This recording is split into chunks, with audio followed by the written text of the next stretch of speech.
this is Don Stewart, the artist at ArtistChronicle.com. Today I'm talking with potter Jim Gutsell.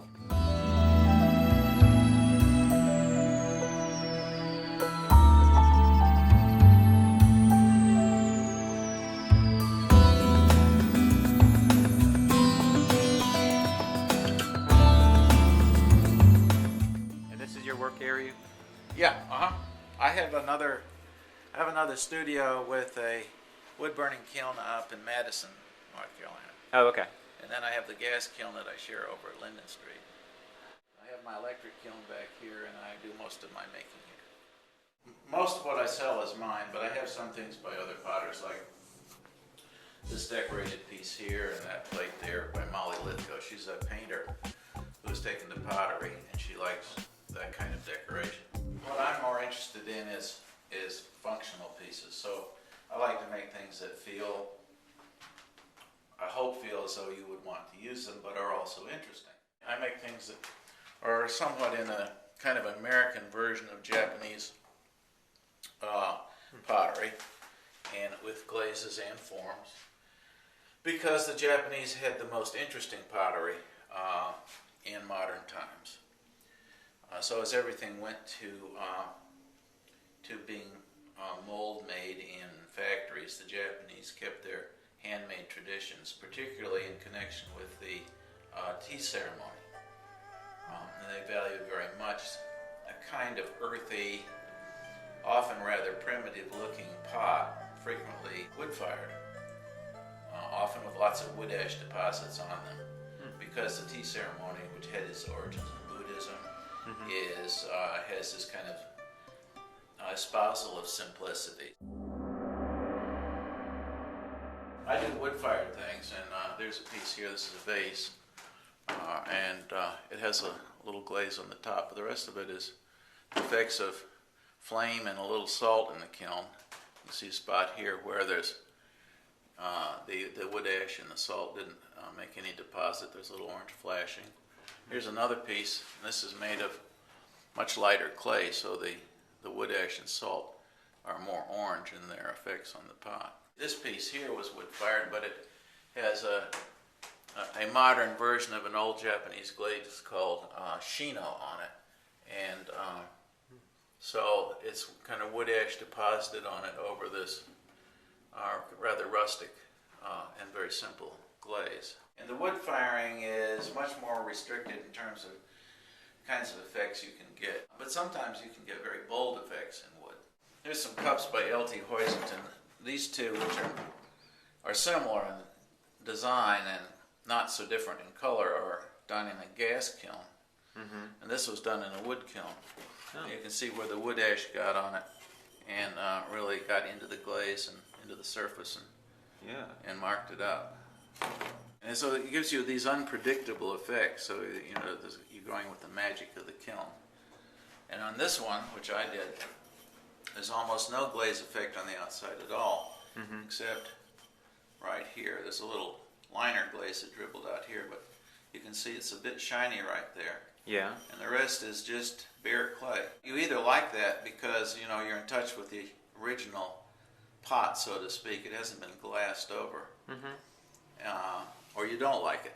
I like this, the points of transition where it goes from one thing to another. If you look on almost any wood-fired piece, you can see there's quite a difference in the color of the part that was left raw and for the effects of the kiln, whereas there's glaze up here. If you look at a wood-fired pot, you'll always see wood or salt. You'll always see these spots on here where a pad has been put on to keep it from sticking to the kiln shelf. Otherwise, the wood ash and the salt would glue it to the kiln shelf, and it would be cemented by. You couldn't get it off without breaking something. So you make these little pads and stick them on here. And usually a wood-fired pot has also been reduced. So if you look on this, you'll see the same kind of spotting of the clay. So it's reduction fired in a wood kiln. Okay, and then the other way that you do the reduction firing was the gas kiln? Gas,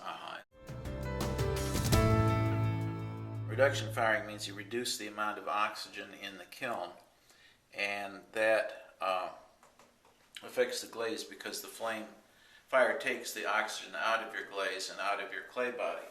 So if you look in the bottom of a pot that's been reduction fired, you will see all these different colorations, kind of spotty effect. So if you wonder if something is reduction fired, you turn it over and you see, nope, not this one, but yes, this one.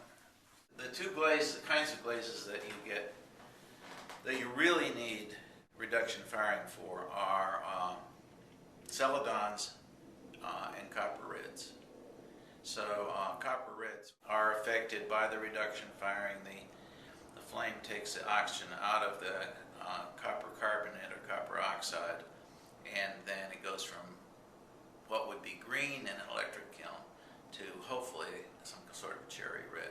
This is a Chinese discovery. And if you take basically the same clear glaze and you put a little iron in it and do the same kind of reduction firing, you get a Celadon glaze, which is sometimes thought of as a particular color, but for a potter it's a type of glaze that has a range of colors from gray to green to blue. The blue is the hardest to get. These are Celadons here. This is a slightly spotty Celadon. It's a nice color. We frequently think of Celadons as being very simple and clean and pure, but they can have that kind of spotty character. This is a gray Celadon here, and most people would say, well, it doesn't look like Celadon, it's not green, but actually it is. It's a milky gray Celadon. Here's a very nice one made out of volcanic ash. I particularly like this. It shows the little carving on the dish very nicely, and it's a nice kind of gray. It's very hard to put on. It's made of volcanic ash and just two other chemicals, and it's really difficult to work with. Now this, which looks almost the same, was actually done in an electric kiln, so it's a Celadonish kind of pot, but it's not really a Celadon. Is that right? But if you didn't care, how it was made, you're not a potter. Yeah. You wouldn't make any difference to you. You see. Right. But to me, it's a world of difference. One's a true Celadon, and the other's not. Are there any benefits to reduction firing? Reduction firing is done at a higher temperature than the electric kiln goes. Electric kilns fire at a lower temperature. The pots aren't quite so hard. Is it a matter of quality? Is it a matter of value? Is the difference between Well, the the two? gas firing is more difficult. There's more of an art to it. You turn on the electric kiln and you walk away, and you come back the next day and unload it, and then it did its thing. It's much easier to get the colors you want. To get the color you want out of an electric kiln, which does certain kinds of complex things you can't do in a gas kiln. There's so many choices. How do you decide what you like to do and what you Well, I want go to do? crazy really, because if I'm thinking about electric kiln glazes, then it's the hardest thing in the world to get my mind bent back around to the problems of electric kiln glazes. And if I start working on things for wood, I have to wrench myself around to thinking about different forms appropriate to wood. It does get confusing, but I like all these options. It's fun to. I came to pottery at middle age, so I feel like I haven't got all that much time. I'm 74 now. There's still all this stuff to do. Oh, still what to do? So I keep trying different and new things, and it's all very exciting.